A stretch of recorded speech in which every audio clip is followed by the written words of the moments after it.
జనసందోహం ఉండి నీకేమాత్రం గర్వం అనిపించదానంటే ఎలా ఉంటుంది మీకు అని అడిగారు. నాకు ఇప్పుడు ప్రజలు నాకు గౌరవం ఇచ్చే కొద్దీ నాలో కృతజ్ఞత అనే భావం పెరుగుతుంది తప్ప ఏ రోజున కూడా నాకు అతిశయం కానీ నేను అనే అహంకారం నేను పెట్టుకోలేదు. ఎప్పుడు నేను అనే మాట ఎప్పుడు వాడతానంటే ఒక బోర్డర్లో ఆపేస్తే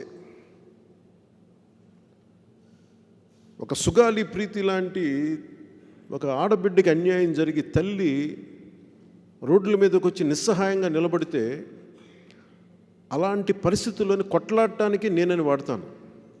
ఎవరికైనా అండగా ఉండడానికి నేనని వాడతాను తప్ప ఇంకెక్కడా కూడా నేను ఇంత అభిమాన బలం కానీ ఇంతమంది ఉన్నా కానీ నేను ఎప్పుడు లోపల కూడా తీసుకున్నాను.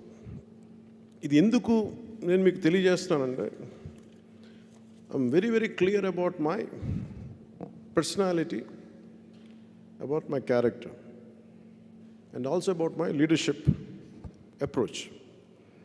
ముఖ్యంగా మన నాయకులందరికీ నేను ఎందుకు పంచుకుంటున్నానంటే చాలా కీలకమైంది. సెల్ఫ్ అసెస్మెంట్ లేకపోతే ఈ పార్టీ జనసేన పార్టీ నడుస్తుంది అంటే నేను ఒక్కడే నడుపుతుంది కాదు, నా ద్వారా నేను చాలామందిని ప్రభావితం చేయబట్టి చాలా లక్షలాది మంది ఈ రోజున మీరు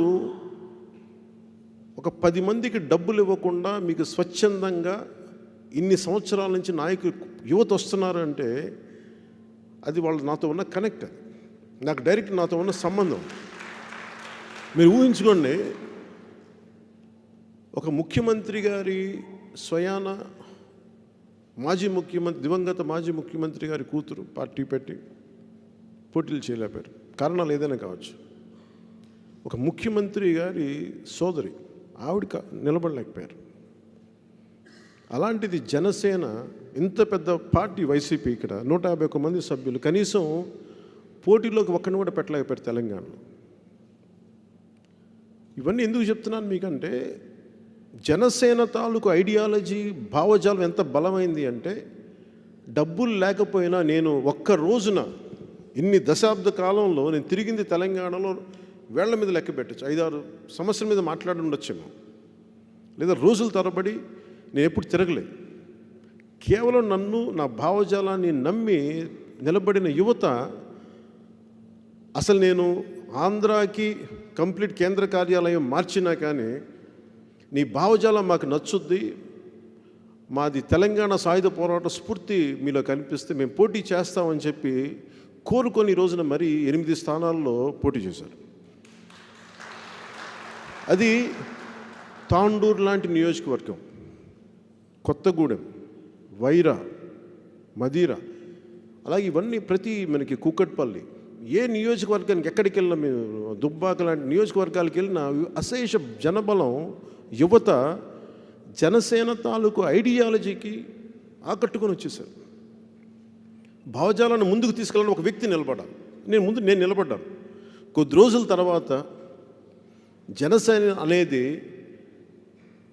వ్యక్తుల పార్టీ అవ్వదు, భావజాలంతో కూడిన పార్టీ అవ్వదు. ఎవరైతే నిజంగా నిలబడి చేస్తారో వాళ్ళే ఒక రోజున నా స్థానంలో కూర్చోవాలని నేను మనస్ఫూర్తిగా కోరుకున్నాను. ఆ స్థాయికి జనసేన పార్టీ వెళ్ళాలని నేను మనస్ఫూర్తిగా కోరుకున్నాను. అది మహిళలు కావచ్చు, మగవారు కావచ్చు, ఎవరైనా కావచ్చు. అది నా ఫ్యూచర్, నేను చూస్తున్న చాలా లాంగ్ డిస్టెంట్ విజన్లో నాకు కనపడుతుంది. నేను ఈరోజు ఎందుకు నిలబడుతున్నాను, ఎందుకంటే నేను ఏమి చేసినా కోట్లాది మంది ప్రజల తాలూకు దృష్టే ఉంటుంది, లేదంటే దేశ సమగ్రతే ఉంటుంది. అసలు ప్రాంతీయ పార్టీలుకి మేము వ్యతిరేకం అని చెప్పిన భారతీయ జనతా పార్టీ లాంటి జాతీయ పార్టీ కూడా మనల్ని దగ్గర తీసుకుంది, మనకి బలంగా పక్కన కూర్చోబెట్టి మన పార్టీ ఉంది అని ఎక్నాలెడ్జ్ చేయడం ప్రధానమంత్రి గారి స్థాయికి, అది మన commitment towards our country, commitment towards our society, commitment towards the needy. ఇది చాలా బలంగా అర్థం చేసుకొని మనం ముందుకెళ్తా ఉన్నాం. సో దాంట్లో భాగంగానే చాలామందికి ఇబ్బందిగా ఉంటుంది.